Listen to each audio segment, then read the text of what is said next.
Guys आप देख सकते हैं ये है शिव मंदिर जो कि बहुत पौराणिक और बहुत ऐतिहासिक शिव मंदिर में से एक है गाइस। और ये है बागेश्वर नाथ शिव मंदिर। फाइनली मैं आपको अंदर की ओर लेके चलता हूँ और यहाँ की विशाल शिवलिंग दिखाता हूँ। जी ऐसा मैंने सुनने में आया है कि कभी कभी रातों में यहाँ पे पूजा की आवाज सुनाई देती है। रात में जो है हम लोग जब 9 बजे 9:30 बजे पट बंद कर देते हैं, उसके बाद में हमारे मंदिर के अंदर इतनी बड़ी शंख घड़ियाल मृदंग और घंटा सारे बज रहे हैं। Hello guys, welcome back my new blog. Finally आज हम फिर पहुंच गए बागेश्वर नाथ शिव मंदिर और आज हम बात करने वाले हैं यहाँ के पुजारी जी के बारे में, जो कि ऐतिहासिक मंदिर के बारे में बताने वाले हैं। और यहाँ के महंत हैं और आगे हम बाबा जी से पूछने वाले हैं क्या है इसका इतिहास। हमारे यहाँ बाबा बागेश्वर नाथ मंदिर का इतिहास जो है, ये पृथ्वी से शिवलिंग जो पंचमुखी प्रकट हुआ था, उस पीरियड में पांडवों द्वारा जो अज्ञातवास के पीरियड में भ्रमण कर रहे थे, उस पीरियड में ये बाबा बागेश्वर नाथ का शिवलिंग उनको अज्ञातवास के पीरियड में उनको ये भोलेनाथ ने दर्शन दिए। और दर्शन देने के बाद कई बार इस पर प्रयास किए, कोशिश किए कि मंदिर बनना चाहिए, व्यवस्था यहाँ का बढ़िया होना चाहिए। बहुत बड़ी जंगल झाड़ था, तो उस जंगल झाड़ में पांडवों के द्वारा जंगल झाड़ का सफाई किया गया। और सफाई करने के बाद पांडव अपने हाथ से स्वयं इस मंदिर का उन्होंने निर्माण किया है। और निर्माण करने के बाद इतनी बड़ी शिवलिंग जो पंचमुखी यहाँ बाबा बागेश्वर नाथ महादेव का है, इतनी बड़ी शुरू से लेकर के और क्षेत्रवासी जनता जनार्दन को भगवान के कृपा इतना उग्र रूप में उनको दर्शन दिए। और इस तरीके से उनको महसूस हुआ, उन लोग जो शाम को आए और सुबह होते होते उनकी शक्ति की अनुभूति हुआ है। बाबा बागेश्वर नाथ हमारे जो पंचमुखी शिवलिंग पंचदश नाम जूना अखाड़े का मंदिर का निर्माण जो हुआ वो पांडवों को द्वारा निर्माण हुआ है।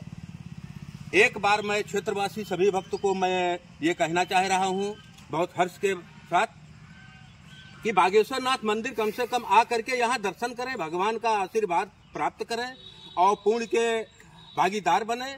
हमारे कहने पर नहीं, स्वयं एक बार आवे, दूसरी बार बगैर मेरे कहने से उनको अनुभूति होगी, भगवान का चमत्कार उनको प्राप्त होगा।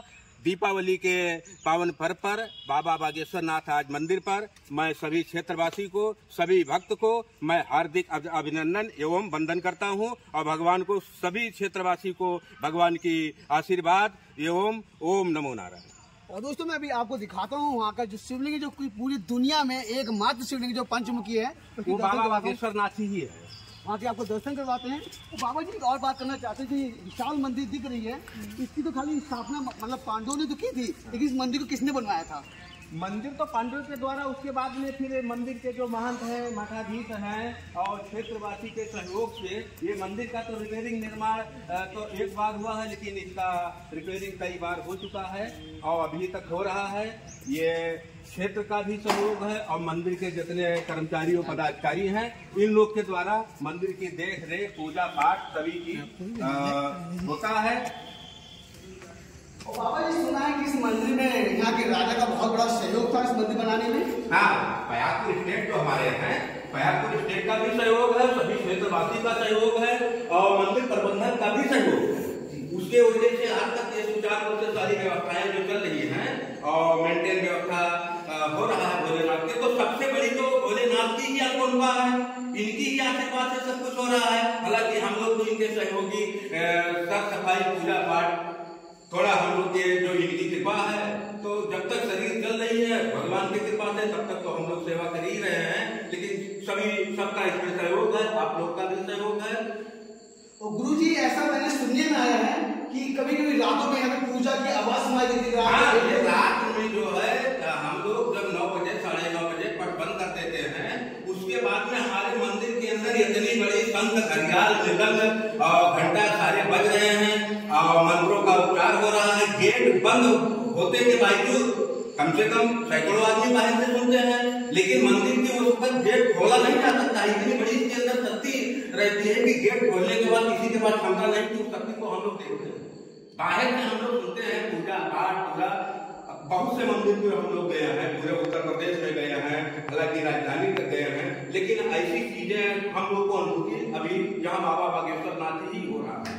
तो बाबा जी ऐसी जो आपको आवाजें सुनाई देती हैं, आपको आपको क्या लगता है कि यहाँ पे कौन पूजा पाठ करता है? ये तो हम तो सीधे इसको मानते हैं कि भगवान के दरबार में अच्छे अच्छे देवता, अच्छे अच्छे देवी आकर के इनके दर्शन करते हैं और देवता का ही द्वारा ये पूजा पाठ, इनके अंदर कोई असुर शक्ति या दैत्य शक्ति आ नहीं सकती है।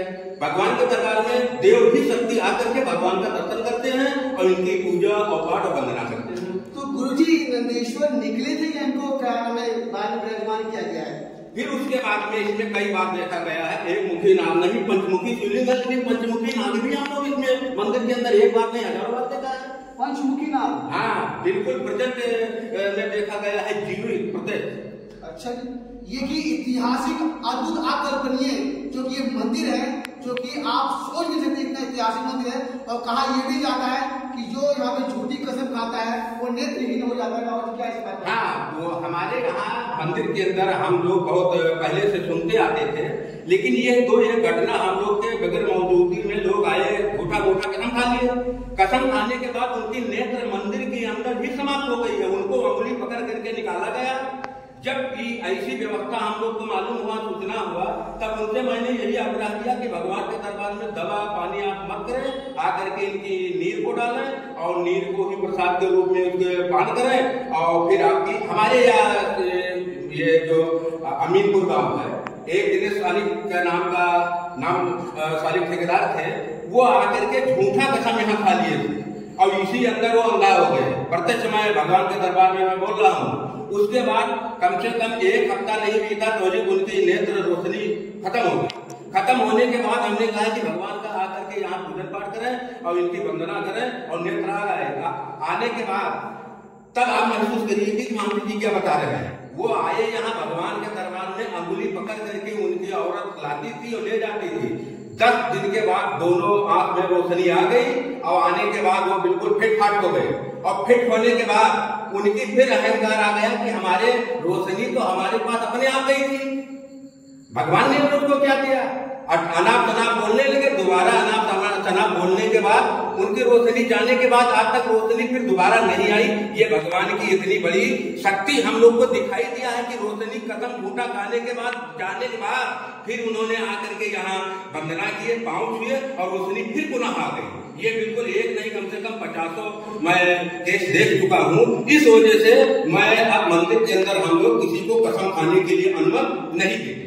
तो बाबा जी माता जी का मंदिर भी बगल में है, उसका क्या ऐतिहासिक महत्व क्या है? माता जी की मंदिर जो बगल में है, ये भगवान की सीधे से भोलेनाथ की मंदिर थी और माता जी के बगल में मंदिर बहुत पुरानी थी। उसके बाद में वो बड़ा मंदिर जर्जर होकर के इधर से उधर हो गई। तो उसके बाद उस मंदिर में काफी दिनों से हम लोग चाह रहे थे कि मंदिर बनाया जाए और बनाने के बाद मैं स्वयं प्रत्यक्ष गवाह हूँ। हमको कुछ समय के बाद थोड़ा सा चोट इस पर आया, तो चोट आने के बाद हमने सोचा कि चलिए ठीक हो जाएगा, लेकिन हमारे पास कुछ गलतियां जरूर थी। माता जी के मंदिर की हम लोग कई बार सोचे कि मूर्ति यहाँ रखवाया जाए, तो उसको हम समय से नहीं रख सके। न रखने की वजह से पूरे शरीर में ब्रेन साइकोलॉजी की जो हमारे दर्द पीड़ा उत्पत्ति हुआ। ये एक बार नहीं, कई बार हम लोग यहाँ से लेकर दिल्ली तक मैंने दवा करवा करके और हम थक गए। थकने के बाद फिर वापस आकर के इनकी हाथ जोड़ के भोलेनाथ माता जी से मैंने वंदना किया कि जो पैसा हमारे डॉक्टर ले जा रहे हैं उस पैसा को आपकी मंदिर में लग जाए और हमको किसी तरीके से हमारी गलती को क्षमा कर दीजिए। जो मैंने देर में मूर्ति लाने के लिए आप सोच रहे थे आज लाएंगे कल लाएंगे। फिर उसके बाद आपसे बता रहे हैं कि पूरी शरीर हमारी इतनी जर्जर होने के बाद 3 दिन के अंदर माता जी के भोलेनाथ की कृपा हुआ। मैं बेड रेस्ट पर था, चलने के लिए मैं मजबूर था। 3 दिन के अंदर लेबराई करने के लिए मैंने वादा किया था कि भाग्यश्री देवी मंदिर का मैं लेबर के तौर पर लेबराई करूंगा, हमारी जान सुरक्षित दे दी। 3 दिन के अंदर मेरी शरीर सुरक्षित हुआ। मैं इतना कंप्लीट हो गया कि मैं अपने हाथ से बुनियाद खो करके और मैंने फावड़ा चला करके खोदा हूँ और खोदने के बाद दूसरे क्षेत्रवासी तो चमत्कार है ही है, लेकिन ये शरीर दोबारा भोलेनाथ माता जी का जो अवसर मिला, ये भाग्यश्री देवी भोलेनाथ की वजह से अवसर मिला झाड़ू बहारू लगाने के लिए। इतनी बड़ी शक्ति वहां है कि पुनः मेरा शरीर मांग दिनेश भारती का वापसी माता जी ने स्वयं किया है। मैं आज बड़े हर्ष के साथ कहना चाहता हूँ कि माता जी भोलेनाथ की इतनी बड़ी तेज है कि स्वयं मैं गवाह प्रमाण हूँ। जरा सा भूल करने से उन्होंने उसके बाद प्रायश्चित किया और प्रायश्चित करने के बाद इस तरीके से आज इन्हीं प्रभु के दरबार में जो झाड़ू लगाने के लिए या पूजा पाठ करने के लिए जो शरीर ये आपके समक्ष दिखाई दे रही है, दोबारा भोलेनाथ माता जी के दोबारा वापसी ये शरीर का निर्माण माता जी के वजह से ही हुआ। तो गुरु जी वो मंदिर दिखाने की कृपा करेंगे कहाँ पे? चलिए हम मंदिर आपको दिखाएंगे। और दोस्तों ये शंकर जी का अद्भुत चमत्कार के साथ साथ आपको हम मंदिर भी दिखाएंगे और बगल में दिखाते हैं यहाँ के महंत और गुरु जी की फोटो लगी हुई, बैनर लगा हुआ है। और बगल में ये है यहाँ के 12 ज्योतिर्लिंग जो कि पूरे देश में स्थिर है, उसी को यहाँ पे स्थित किया गया है कि जो बाहर नहीं जा सकते हैं वो यहाँ पे आइए, दरबार में 12 ज्योतिर्लिंग के दर्शन कीजिए, यहाँ पे जल अभिषेक कीजिए और सीधा लेके चलते हैं वो ऐतिहासिक। ये जो शिवलिंग है हमारे यहाँ, ये 12 ज्योतिर्लिंग में ये शिवलिंग हमारे यहाँ बाबा बागेश्वर नाथ तो पृथ्वी से प्रकट हुई थी लेकिन उसके बाद जो नहीं जा सकते हैं, जाने में असुविधा है, उनके लिए बागेश्वर नाथ मंदिर पर ये जस्ट पूर्व साइड में ये 12 ज्योतिर्लिंग की स्थापना हुआ है और अच्छे अच्छे संत महंत विद्वान के द्वारा यह स्थापित हुआ है। जो नहीं जा सकते हैं बाबा बागेश्वर नाथ आकर के 12 ज्योतिर्लिंग की यहाँ दर्शन करें और अपनी सभी मुराद और मनोकामना यहाँ आकर के पूर्ण करें। तो दोस्तों चलते हैं मंदिर की ओर जहाँ पे माता जी का मंदिर है। और दोस्तों सीधा चलते हैं माता जी के दरबार में जो कि बागेश्वर नाथ मंदिर के जस्ट बगल में ही है।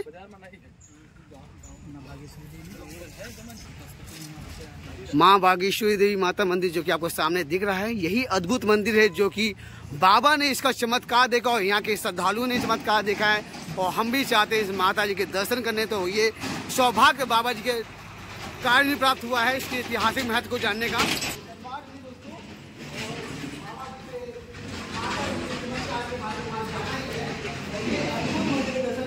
यही माता जी की मंदिर है, ये बागेश्वरी देवी मंदिर है, ये पार्वती जी है, गणेश जी है, हनुमान जी है और बालाजी जिस सामने है।